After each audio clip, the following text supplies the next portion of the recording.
नित्यं गणेशं परमगुणयुतं ज्ञानसमुत्थं त्रिनेत्रं एकं देवं त्वमेकं परमरुचियुतं देवदेवं प्रपन्नं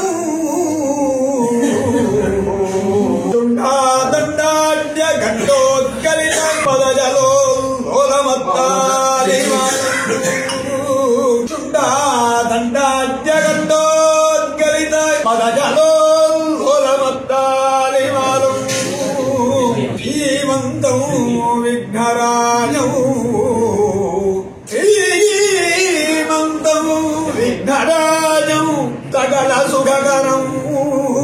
सकल सुखकरं श्री गणेशं नमामि।